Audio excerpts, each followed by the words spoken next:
Good morning everyone. I am Dr. Ajay Kumar MV. I am the Deputy Director, Center for Operational Research in International Union Against Tuberculosis and Lung Disease. In this presentation, I am going to take you through some of the basic concepts of statistics. And as the title says, this is the must know in statistics. Now, before I go through the presentation, I would like to place my special acknowledgements to Professor J.P. Mulil, who is a well-known name in the world of epidemiology in India, from whom I learned most of my basic concepts in epidemiology and statistics. Some of the specific questions that this presentation is going to address are like this. We will have a very brief recap because we have covered some of this in module 1. So we'll have a brief recap on what are the types of variables, because that is so essential to discussing the summary statistics and the inferential statistics. What is the difference between standard deviation and standard error? This is one of the commonest questions people have asked me. So I want to sort of clarify that. What do you understand by 95% confidence interval? This is one of the most common statistics we see. P-value, the holy p-value less than 0.05. What does it really mean? What are we after? What do we understand by power of the study? When people say, is your study powered enough? What do they mean? The other question people have is which test to use in a particular situation. So there are several named statistical tests, which one to use when. So let's go through a framework to understand that. And a brief, just one slide on statistical versus clinical significance. What is the difference between the two? Okay, and just another slide on regression methods. What are they actually for? As you know, this is a basic course and we are not going to cover anything on regression analysis, but I'm going to speak just the rationale. Where do we need regression and how to use it judiciously? Let's kick off. So statistics by definition is a set of methods for organizing, summarizing, and interpreting information. Broadly, we can divide it into two: descriptive statistics and inferential statistics. As the name suggests, descriptive statistics is to describe your data set. And to describe your data set, there are two important things to provide information on. One is the measure of central tendency, other one is a measure of variation. And in terms of if you have categorical data, we normally summarize it in terms of frequencies, proportions, ratio, and rates. Whereas inferential statistics typically wants us to infer something from our study. In most situations, we are studying on samples. And once we study the samples, we should be able to make generalizations about the population from which these samples were drawn. So that is the realm of inferential statistics. And there are two things here. One is estimation, which is the world of confidence intervals. We'll learn a little bit on that. And the other one is statistical tests of significance or hypothesis testing. What are they all about? So quick recap on the types of variables. So variables, there are two broad types. Quantitative variable, which is basically numbers. Whatever is expressed numerically is all quantitative variable. The other one is qualitative variable, which describes a quality on or a certain characteristic. So it is typically categorical variables. Qualitative can further be divided into nominal and ordinal. Nominal means simply names: red, blue, green, yellow, Hindu, Muslim, Christian. There is no specific order here. Blood groups, ethnicity, etc., etc. They're simple categories and that's it, simple names. In ordinal, there are categories, but there is an inherent order. For example, WHO clinical staging of HIV/AIDS, stage 1, 2, 3, 4. So there are 4 categories, but there is also an inherent order, okay, or severity of pain as measured by a visual analog scale or whatever, okay. There is an inherent order in the variables. That's an ordinal variable, little better than just a nominal variable. In quantitative variables, there are two types. One is discrete variable, other one is continuous variable.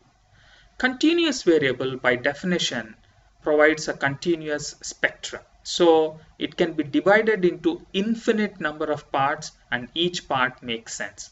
So for example, if you take age, height, weight, you can take any value in age and it will make sense. Let's take 20 years, it makes sense.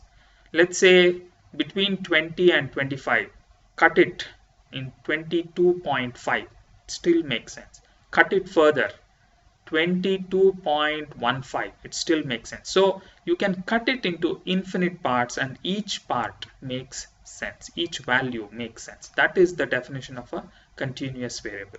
Whereas discrete variable are, there are some discrete categories. They are numeric but discrete. For example, number of episodes of diarrhea. It can be 1, 2, 3, 4 and so on. It cannot be 1.5. Or number of people in a family. So this is an example of a discrete variable. So this is in brief the classification of variables. As I told you earlier, all continuous variables we would like to summarize by a measure of central tendency and a measure of dispersion, and we will go through that.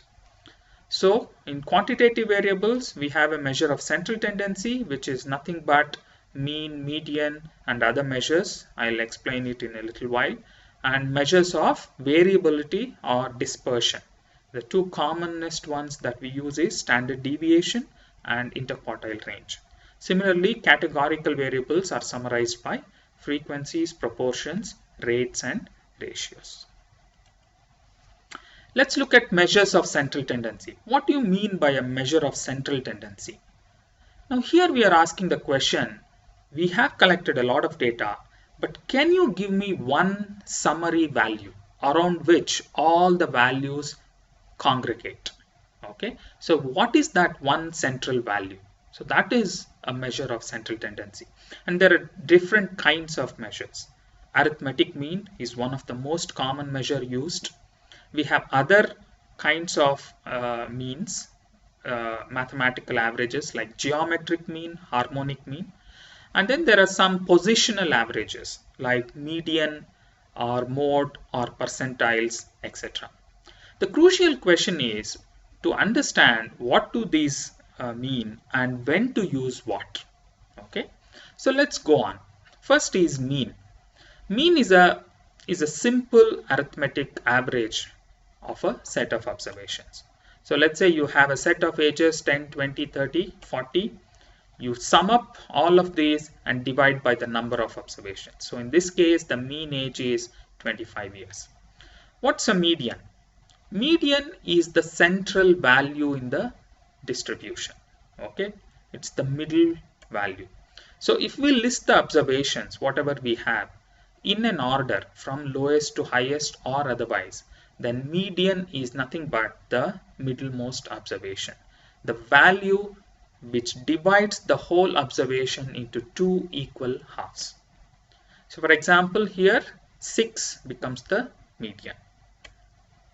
In this case, we have two values at the center, 6 and 7. So the median would be an average of the two central values, 6.5. Similarly, in this case, there are two central values, 8 and 10.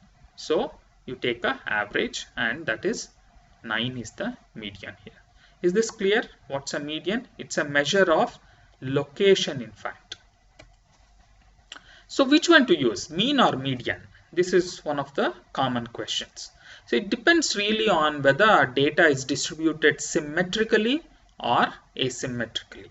Okay, so symmetrically is an example would be a normal distribution.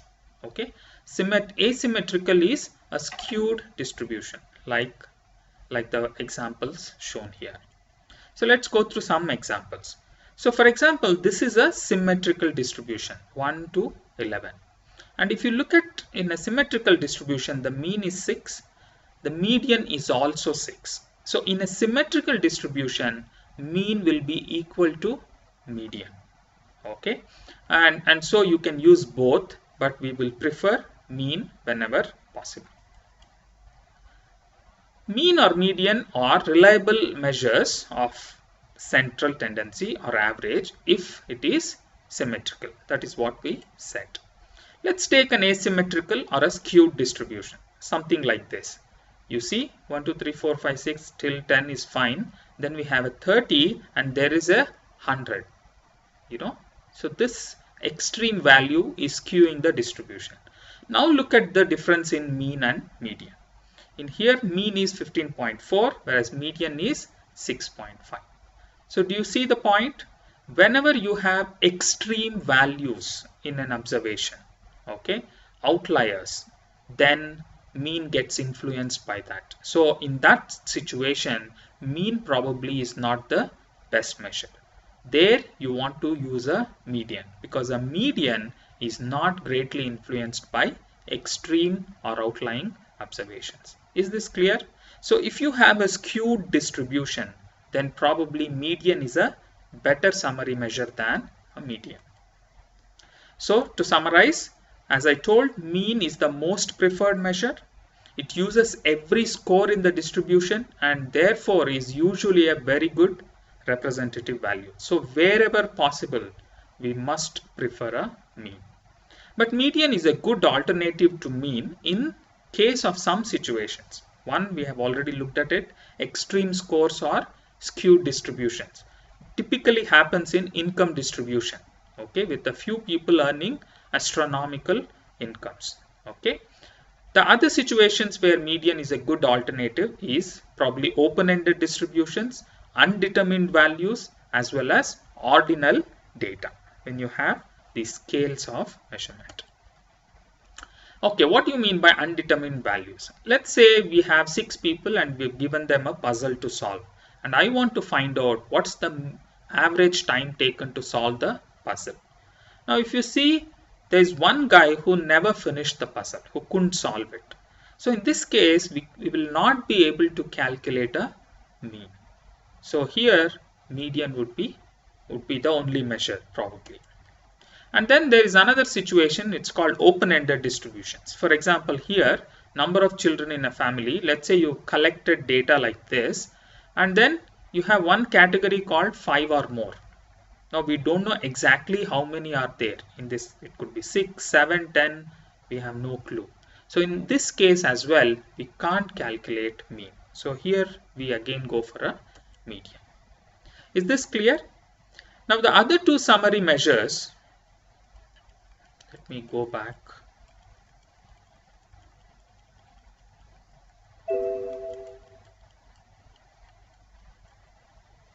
Yeah, the other measures like mode. What's a mode? Mode is the most commonly occurring value.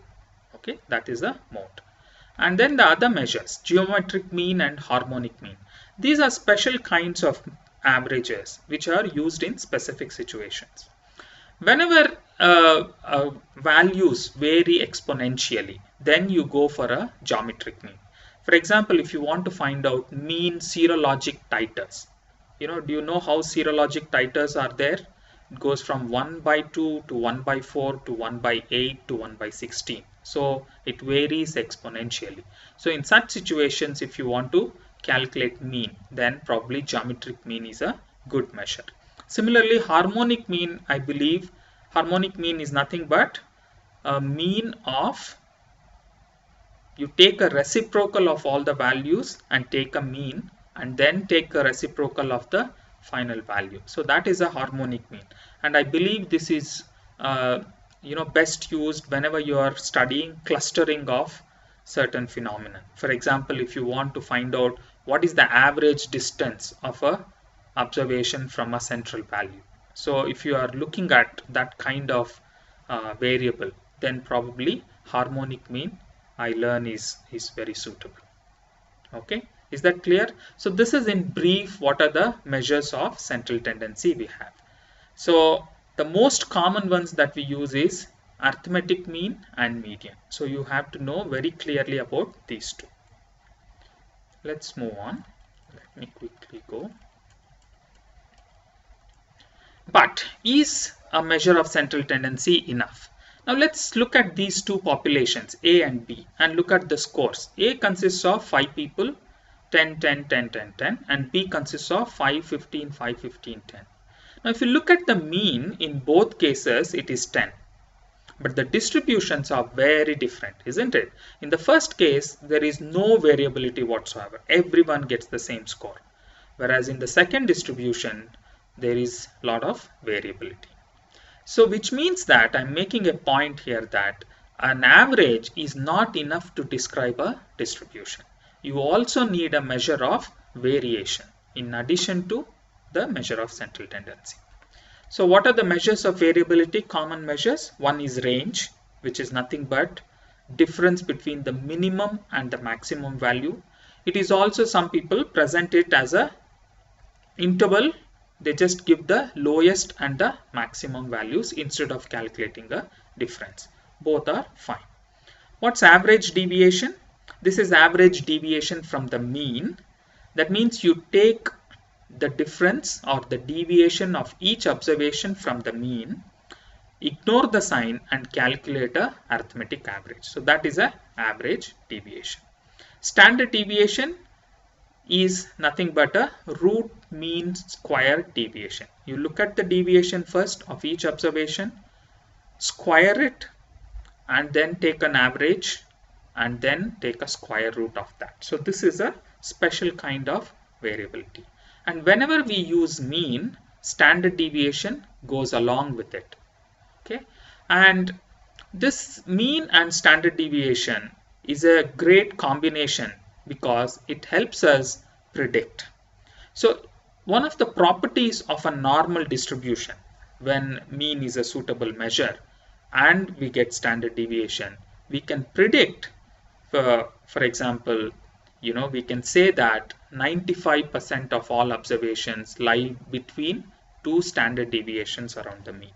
So if you give me a mean and a standard deviation, I can predict what percentage of values lie between 1 or 2 or 3 standard deviations. So that helps greatly in prediction. So this is the basis of all, whenever we say what are the normal ranges. So let's say what is the normal blood sugar range or normal blood pressure range. So you study a group of healthy volunteers and then get all these individual values, then you get a mean as well as standard deviation. So usually 2 standard deviations around the mean we consider it as normal, and anything below or above 2 standard deviations we consider there's something to look into. Is that clear? So that's the advantage of standard deviation and mean. Variance is nothing but square of standard deviation, and it's useful in certain kinds of analysis like analysis of variance, or more popularly known as ANOVA.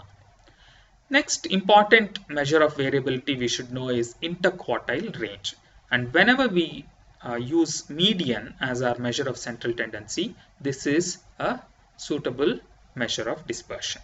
So we'll quickly look at what is interquartile range in a minute. There's another one called coefficient of variation.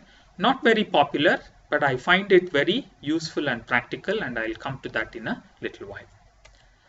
So in terms of standard deviation, depending on how large or how small the standard deviation is, we know the nature of the distribution. If the standard deviation is large, that means the variability is large and you have a wide distribution.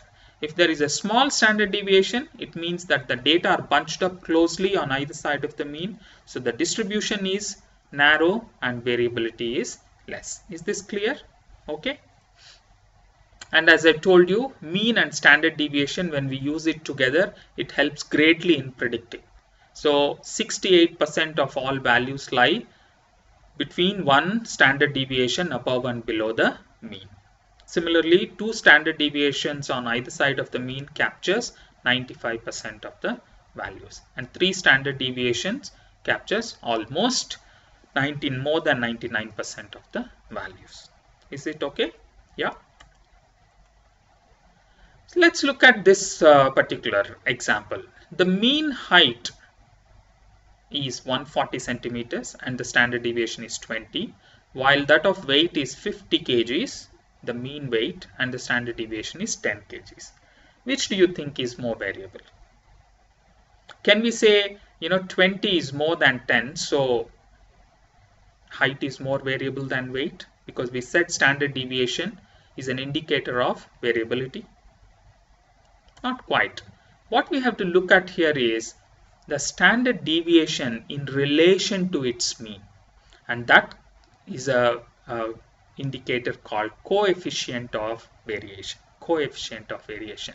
This is nothing but standard deviation expressed as percentage of the mean. So divide standard deviation by the mean and then express it as a percentage. So for example, here in case coefficient of variation of height is 20 by 140, which is 14.28%, whereas that of weight is 20%. So clearly weight is more variable than height in this case. Is this clear? It's not a very popular measure, not commonly used, but I find it very useful to look at. And one of the use is if the coefficient of variation is more than 50%, then we can say that the distribution is not normal. Okay, this is one of the uses. So whenever I look at a mean and a standard deviation, I quickly make up the coefficient of variation and make up my mind whether this is a normal distribution or not. Because one of the criteria for using statistical tests is that it should be normally distributed. So this is one good measure, practical way of looking normality of the distribution.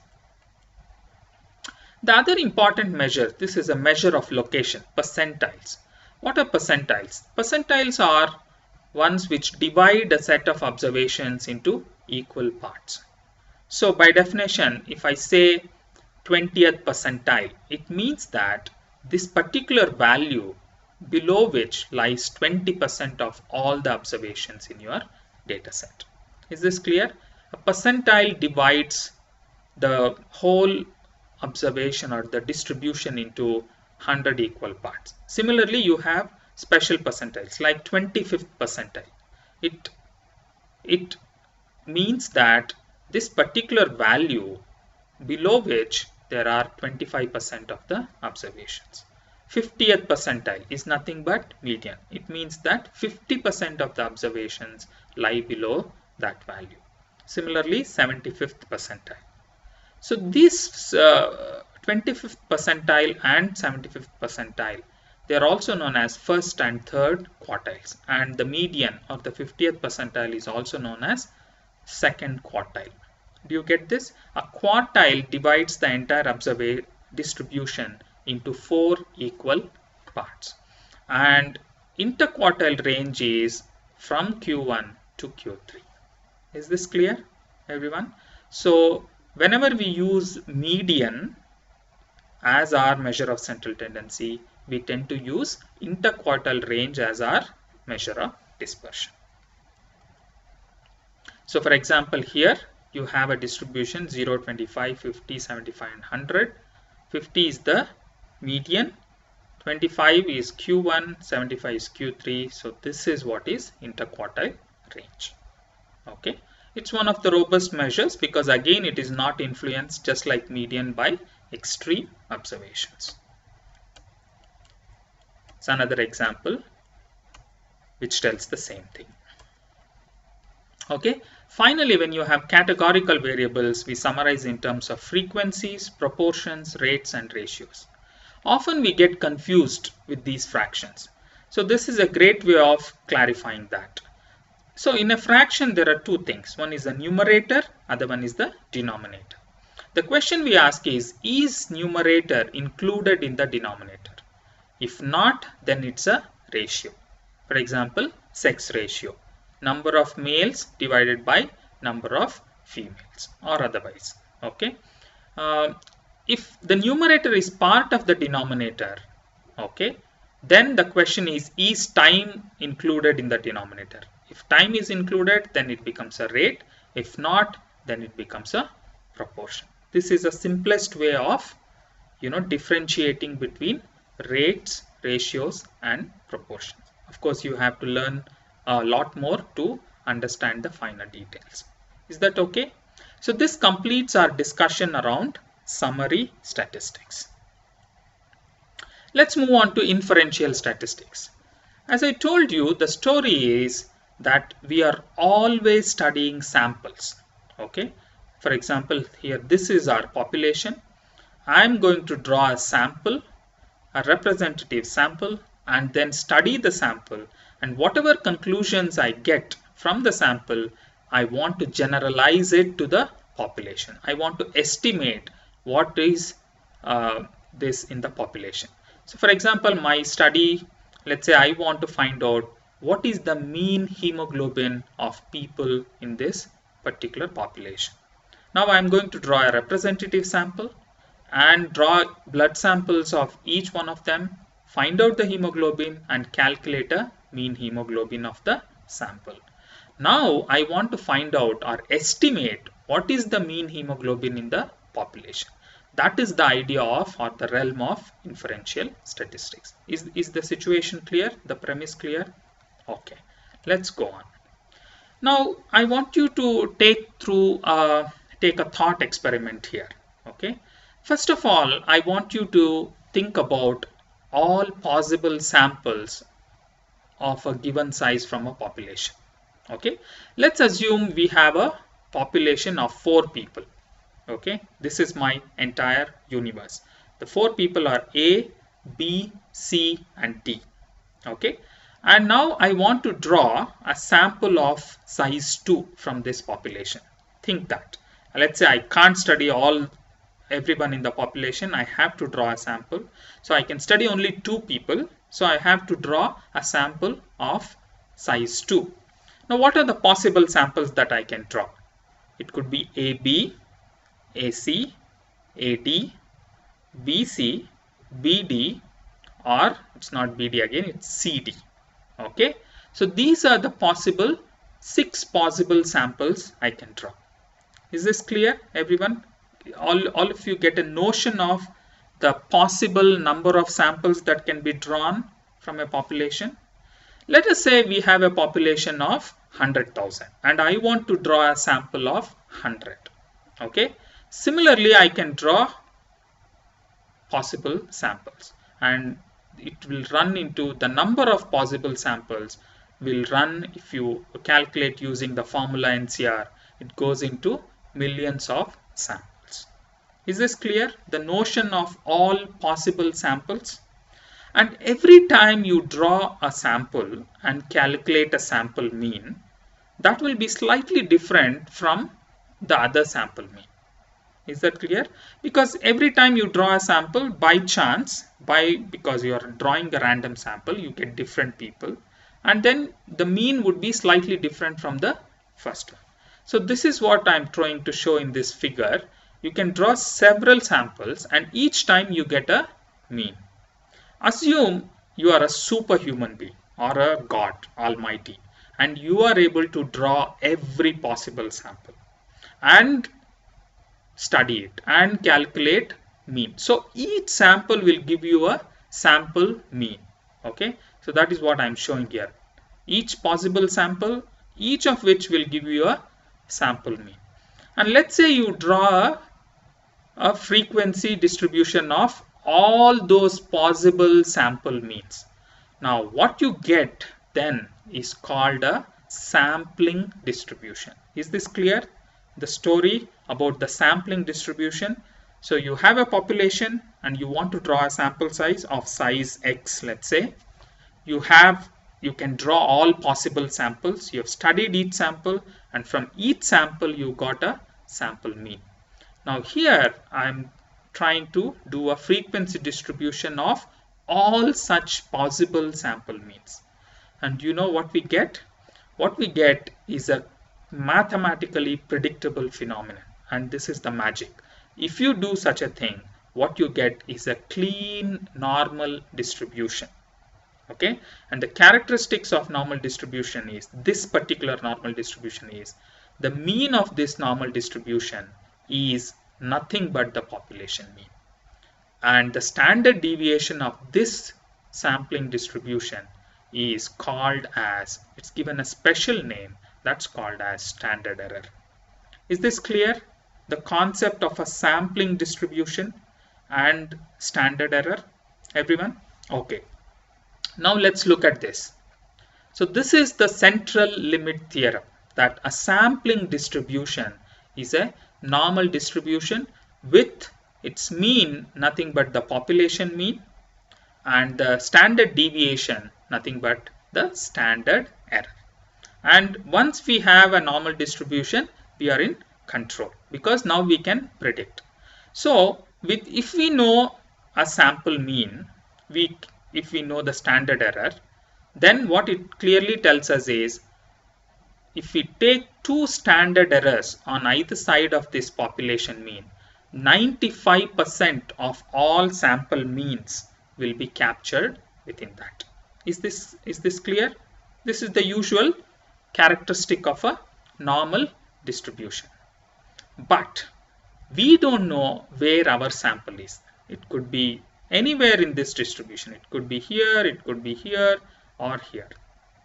But we know that two standard errors on either side of the population mean will capture 95% of the sample means. So let me give you a reverse logic here. So doesn't matter where our sample mean is. If I put two standard errors on either side of that particular sample mean, then there is a 95% chance that the population value will be captured. Is this clear, everyone? Since 95% of all possible sample means lie between two standard errors of the population mean, if I draw two standard errors on either side of my sample mean, there is a 95% chance that the population value will be captured in it. Is this clear? This is how we do our estimation, and two standard errors on either side is nothing but the 95% confidence interval. Clear, everyone? So now, have we answered this question? Standard deviation or standard error? They are very different things. Standard deviation is a measure of variability in your sample, okay? Whereas standard error is a special type of standard deviation. It's a standard deviation in the sampling distribution, the distribution of all possible sample means. Is this clear? And it's a measure of sample to sample variability, or a measure of uncertainty, and it's quite helpful in calculating 95% confidence interval and helps us to estimate what is the population value. Everyone clear now? What is standard error and how is it related to confidence interval? Let's see. What's a 95% confidence interval? A confidence interval is a range of values within which the true population parameter is believed to be found with a given level of confidence. Okay, so it doesn't matter what it is, and you've seen the rationale for calculating CIs is because we are always dealing with uncertainty. That is related to using samples and trying to make inferences on the populations from which the samples have come. Okay, so a 95% confidence interval means simply that we can be 95% confident that the true population value lies within the interval. Okay, doesn't matter what it is, confidence interval of a proportion, mean, odds ratio, relative risk, whatever be the case. Whenever the word confidence interval comes, immediately you should think of a sample and trying to estimate to a population. Let's go through some examples. So for example, here it's a study on HIV prevalence among TB patients. So you have a sample size here 244 and you found that HIV prevalence is 70%. The 95% confidence interval is 66 to 76. Okay, what does it mean? It implies that we can be 95% confident that the true HIV prevalence in the population of TB patients lies somewhere between 66 and 76%. Clear? Okay, more examples. Mean hemoglobin is 12 milligram percent in our study population, whereas standard deviation is 1 gram. That's fine. 95% confidence interval is 11.5 to 12.5. How do you interpret this? This just means that the mean in our study sample is 12 gram percent.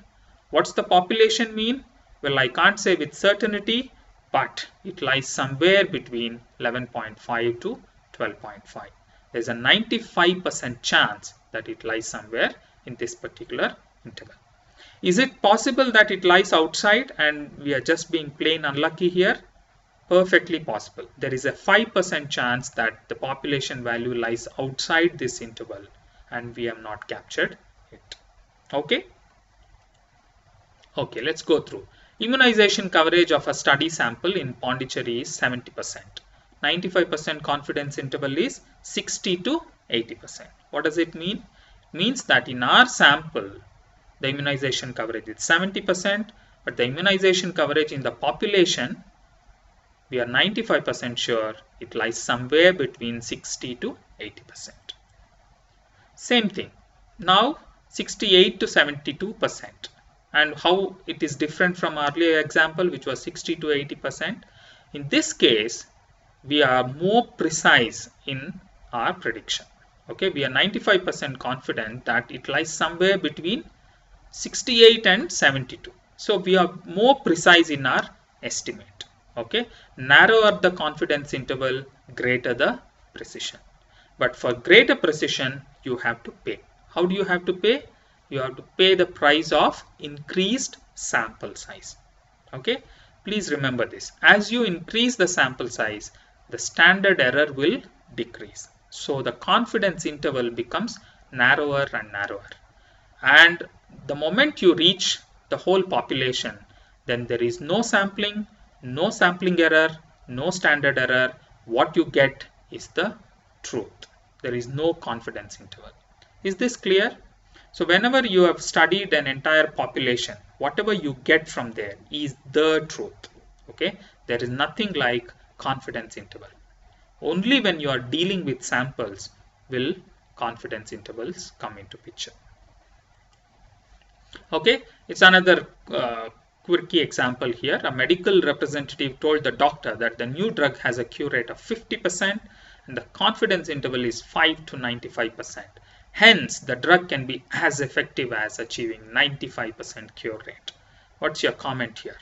It simply means that the person doesn't know what he is talking. Because if you're saying 95% confidence interval is 5 to 95, it simply means that the cure rate could be anywhere between 5 to 95. And that I can probably say even without a study. In fact, I suspect this is a issue of sample size.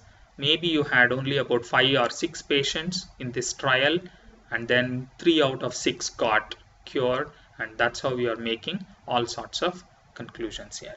Pathetic study. Is that clear, everyone? Similarly, odds ratio is 2, 95% confidence interval 0.5 to 6.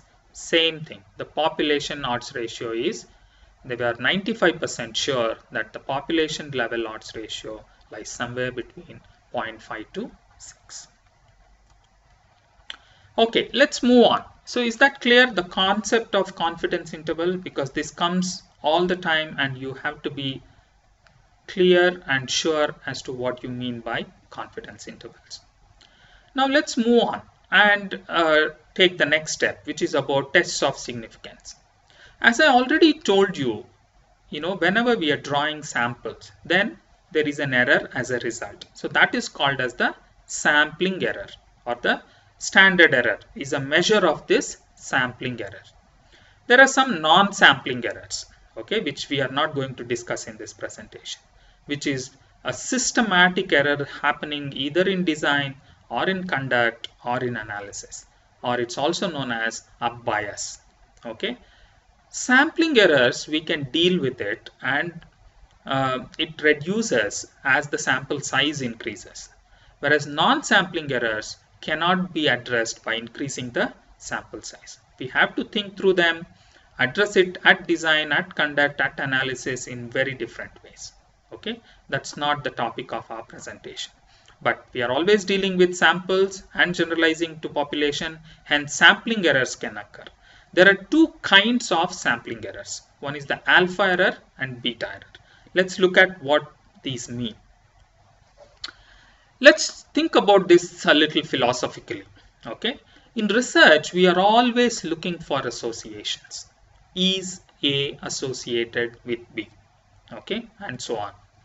And the truth is, there may be an association between A and B, or there may not be an association.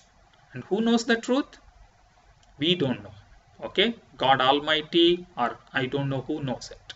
But the truth is, either there is an association, those are the two possibilities, or there is no association.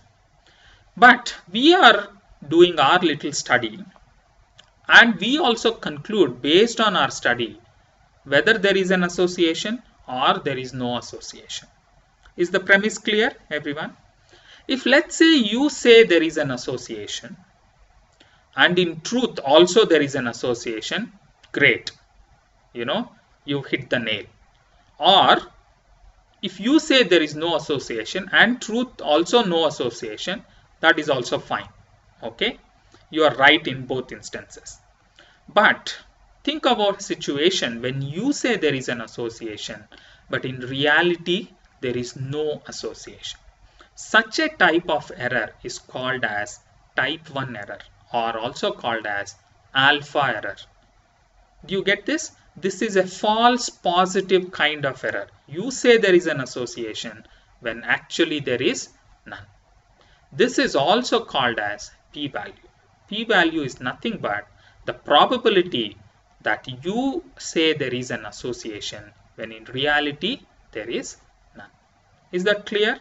Okay. So lesser the p-value, more confident you are about your association of your study results. So the converse of alpha is called as confidence. So lesser the alpha error or the p-value, greater the confidence that you have on the results. Is this clear? Type 1 error. The converse, when you say there is no association, you did a study and did not find any association. The question is, are you missing an association which actually exists? That kind of error, when you say there is no association, but in reality there is one, that error is called as type 2 error or beta error. So this is a false negative kind of a error. Is this clear? Normally in literature we don't talk of beta error, but we talk about its converse or the power of the study. What is the probability that you pick up an association when actually one exists in reality? That is the power of the study. Is this clear, everyone? So these are the two different kinds of errors. Now, which is a grave error? Which is more dangerous? Type 1 error or type 2 error? Well, it depends on the situation. Let's give you a situation. It's the judge's dilemma. Okay. So judge has to give a decision whether a person is guilty or not guilty. But if he says somebody to be guilty when in fact he was not guilty, that is called a type 1 error. This is an alpha error, isn't it? False positive error. Similarly, he can say not guilty when somebody is actually guilty. That is called as a false negative error or a type 2 error. Now, which is more dangerous? In this situation, probably type 1 error is more dangerous than type 2 error and something you have to guard against. Whereas there could be other situations where type 2 is very grave. Is that clear? It depends on how dangerous this criminal is. Okay, if he is going to destroy the entire world, then not putting him in the jail is probably more dangerous than putting a few innocent people along with him in the jail. Is this clear? So you have to evaluate. But generally type 1 error always leads to some error of, it's an error of commission, because whenever you say there is an association, you change practice. Okay, whenever you find this is associated with this, then you try to do something about it. Whereas when you say no association, it's an error of omission. So probably you could wait and another study will pick up later. So it's very important to see. So probably type 1 error is often more dangerous, but you have situations where type 2 error could also be more dangerous. Is that clear, everyone? The concept of alpha and beta error and what's p-value and what's power. Okay, we've gone through this. So this is the philosophy all the time. The first question we ask is in research, is there an association? And the way we go through this is, first question is it due to chance? Okay, could it be just by chance that this sample shows it? Then you say, no, it could not be due to chance because my p-value is so much, and so the probability that the association that I'm finding just by chance is 0.01, whatever it is. That is what you are answering by a p-value. All statistical tests of significance is answering this question. Any statistical test, doesn't matter what is the name, will ultimately give you a p-value. And what does a p-value mean? P-value is the probability that the study finding is just by chance. And the lower the p-value, then more confident you are that no, this can't be just by chance. There's something true happening here. And then you say there is an association. Is this clear? And then you ask next questions. Okay, if it's not due to chance, is it due to bias? Is it there a systematic error in our design, in our conduct, in our analysis? Or if that's not due to bias, then you also ask, is it due to confounding? Okay, maybe there is some other variable which is explaining this whole result. And if none of this is the case, then you say there is a real association. And then the next question you ask is it causal? And then you sort of look at it. So this is sort of the big picture or the big framework or thinking that goes through in epidemiology. So p-value less than 0.05, is that clear? Is the probability that the result you are finding is just by chance. It's nothing but type 1 or the alpha error. That is, we conclude that there is an association, but in reality there is none. So lower the p-value, more confident we are. So some people want to say significant, very significant, highly significant. I would prefer to just express the exact p-values and leave it to the judgment of the reader. And this is becoming the more prevalent practice rather than classifying something as significant and non-significant. Although I also see that anything less than 0.05 is considered statistically significant. Okay, statistical tests of significance. As I told you, the ultimate goal of any test is to give you a p-value. And depending on the situations, you have different types. Let's say you have a continuous variable. The way you summarize a continuous variable is in terms of means or medians. Okay, when you get means and there are two means to compare, okay, let's say you have a mean from group A and mean from group B, and you want to see is there a difference between the means in the two groups. Okay, the question you are asking is the difference in means statistically significant? In that situation, you have several tests called a z-test or a t-test, and there are two kinds of t-tests, unpaired t-test or a paired t-test. That means if you have two independent means, group means coming from two independent groups, then you are comparing, then it's a unpaired t-test or the independent samples t-test. Whereas paired t-test is, there could be a situation where you have a baseline blood pressure, mean blood pressure, you give a drug, and then post intervention you have another blood pressure. So each person will have a pair of values, and then you have a mean before and after an intervention. In such situation, you will do a paired t-test. And then there is ANOVA, which is when you have more than two groups. We have 3 groups, 4 groups. Then you want to look at difference in means, then you go for ANOVA. Similarly, if you have categorical variables, when you get proportions and want to compare two proportions, you have test of proportions, or the commonest one that we use is chi-square test. Okay, there's a variant which is called as Fisher's exact test. We will show both of these, and there are other variations like chi-square test for trend, etc.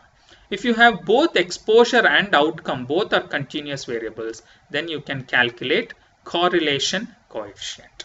We're not going to discuss all the details, but basically any test of significance, any statistical test, ultimately you will get a p-value based on which you will interpret whether this could happen by chance or not. What are non-parametric tests? So all these t-tests and ANOVA, these are parametric tests, and there are certain assumptions before you use a parametric test. One is that the data is coming from a normal distribution. The second assumption is that there is homogeneity of variance. That means if you have two groups and you look at the variance of each group, they are similar. Okay, and if above two assumptions are not satisfied, then you probably go for a non-parametric test. And for each situation, there is a non-parametric alternative.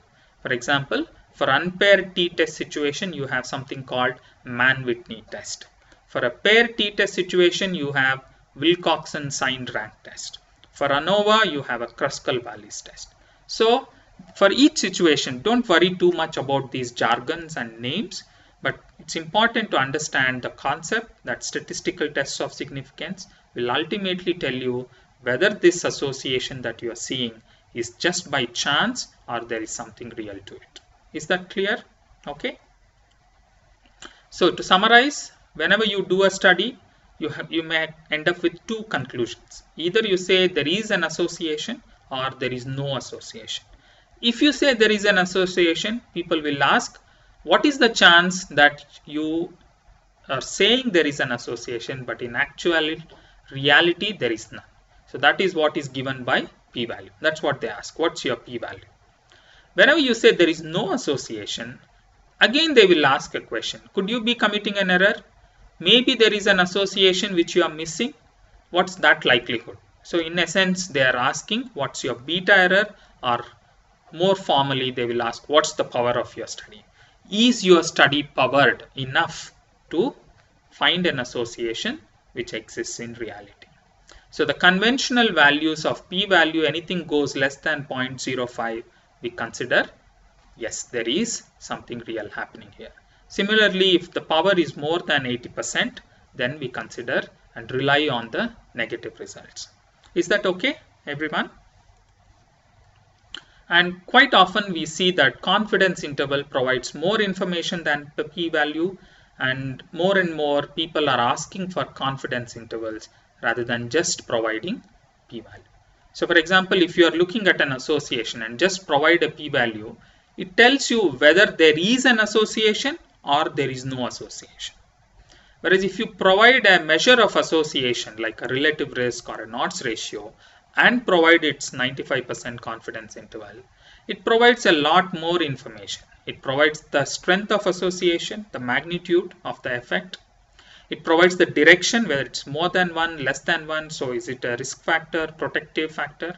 It also provides a precision of that point estimate. Okay, the 95% confidence interval will tell you how precise was your estimate. Okay, and if that contains 1, which is in case of relative risk or odds ratio, then you can be sure that the p-value will be more than 0.05. Okay, is that okay? Yeah.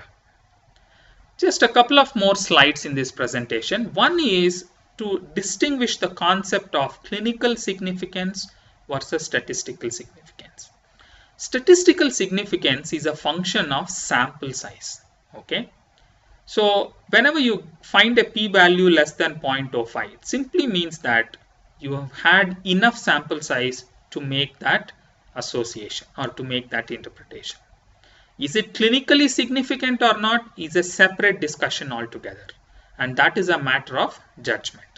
Now let's look at this example.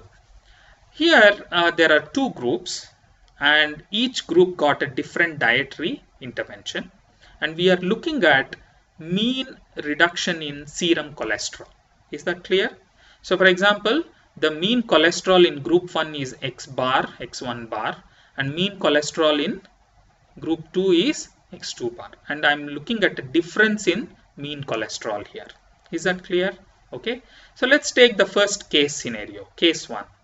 So the difference in mean cholesterol is 2 mg/%, let's say. And the 95% confidence interval is 1 to 3. So very precise estimate. It's statistically significant, p-value less than 0.05. Now what do you think? Is it a great result? It's statistically significant, but reducing the mean cholesterol by 2 mg/%, is it clinically significant? Not at all. So this sort of solves the picture that this new intervention reduces mean cholesterol by just 2 mg/%, and it's a very precise estimate. It cannot be by chance. So you're probably saying that this intervention will not work. Okay, it's not great. So it's sort of completely solving the puzzle here. Look at the second case, case 2. So in case 1, it's statistically significant, so which means you had adequate sample size, but clinically not great. Okay, so just based on this, you will not recommend that new intervention. Is this clear, everyone? In case 2, you have 30, which is a great clinical significance. Yes, if it reduces cholesterol by 30 mg/%, that diet I would like to follow. And the confidence interval is between 20 and 40. It's significant, clinically also significant and statistically significant. Great, I will go for this new intervention. Is this clear, everyone? In case 3, clinically significant, statistically significant, but not quite precise. Okay. In this case, I would like to do another study with a larger sample size to see if this effect is sustained, and then make a call whether I should go for the new intervention or not. Is this clear how we are thinking? Let's look at case 4 and 5.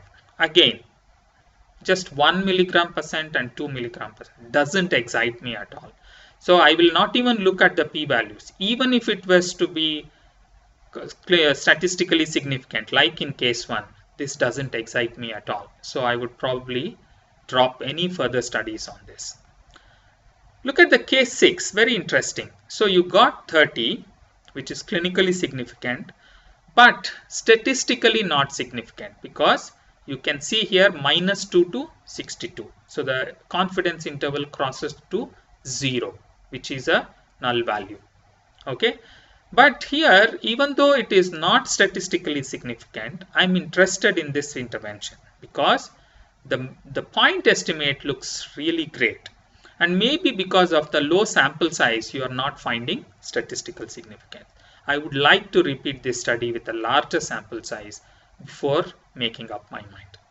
Do you see this? How to look at clinical and statistical significance together? And this is a skill and an art that you need to grow into.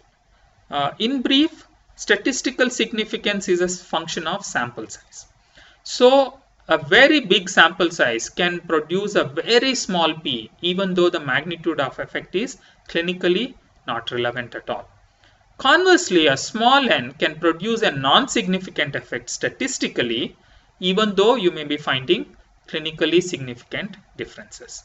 So you have to evaluate case by case, both simultaneously and independently. Is that clear? Okay. Finally, I have to give one final slide on regression. This is the fancy stuff. Few points or tips. One is use regression only at the end of analysis, and that too if required. Okay. So go through all your simple analysis, make up your mind, and then finally, if you want to, you have to use regression, do it at the end of the analysis and do it carefully and correctly. Where do you use regression? The situation you use regression most often is when you want to control for multiple confounders simultaneously. Okay. If you want to control for multiple confounders simultaneously, then the basic 2x2 tables will not help. Then you have to go for regression analysis. And depending on the type of outcome variable, you have different kinds of regression, like linear regression, logistic regression, Poisson regression, or Cox proportional hazards regression. There are many other kinds of regression depending on the type of the outcome variable. Is this clear?